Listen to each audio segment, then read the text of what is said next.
सूख गई तन मन की उष्मा, चढ़ा प्रेम पर स्वार्थ का चश्मा, रिश्ते जो अब गांठ बन गए उनको रुई सा धुनना होगा, सुनो प्रिय तुम्हें सुनना होगा। मैंने जब भी मुंह खोला है पति ईश ये ही बोला है, पार्वती जब मैं बन गई तो तुमको भी शिव बनना होगा, सुनो प्रिय तुम्हें सुनना होगा।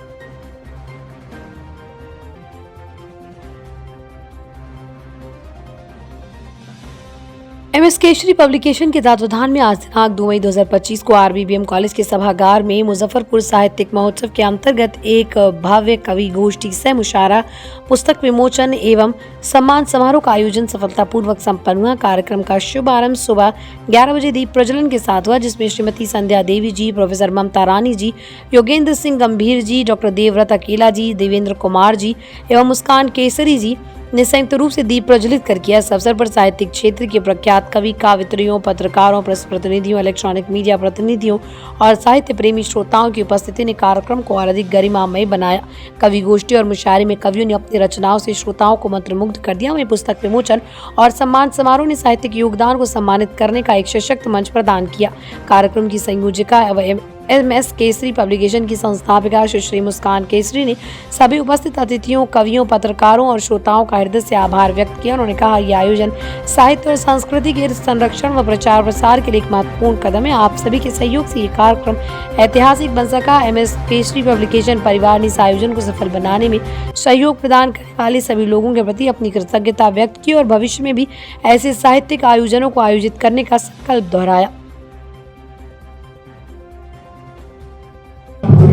MS केसरी पब्लिकेशन की ओर से मुस्कान केसरी ने इस कवि सम्मेलन को आयोजित किया है, जिसमें छत्तीसगढ़ से, मोतिहारी से, मुजफ्फरपुर से कई युवा कवि लोग आए हैं और उनका कविता पाठ अभी चल रहा है। निसंदेह यह साहित्यिक गतिविधि सराहनीय है, क्योंकि ये नए आवाज़ को मंच देती है। मुस्कान केसरी जी को इसके लिए बहुत बहुत धन्यवाद कि उन्होंने कवियों को बुलाया है और अपने पापा को उन्होंने स्मरण करते हुए, उनको याद करते हुए उनकी याद में यह कवि सम्मेलन करवाया है। कवि सम्मेलन हमेशा आदमी की आत्मा को झकझोरता है।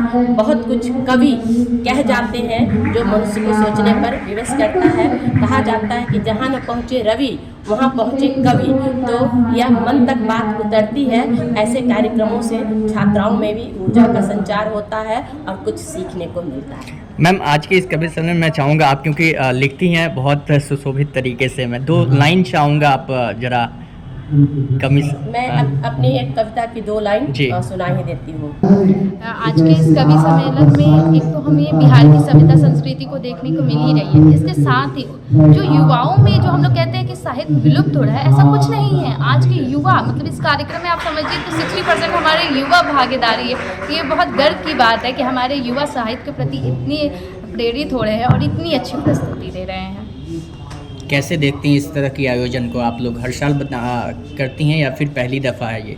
नहीं, हम लोग हर साल करते हैं। गर्मियों में हम लोग मुजफ्फरपुर साहित्यिक महोत्सव करते हैं और ठंड में हम लोग मुजफ्फरपुर ओपन माइक शो के नाम से 2 कार्यक्रम करते हैं हर साल, जिसमें हम लोग वैसे वरिष्ठों को, वैसे कलाकारों को ढूंढते हैं जिनकी प्रतिभाएं तो है लेकिन वो कहीं ना कहीं छुपी हुई है। तो हम लोग बहुत आकलन करके उन्हें आमंत्रित करते हैं, उन्हें प्रोत्साहित करते हैं और उन्हें सम्मानित करने का कार्य करते हैं। अपने अतिथियों को आपने सम्मान भी किया है?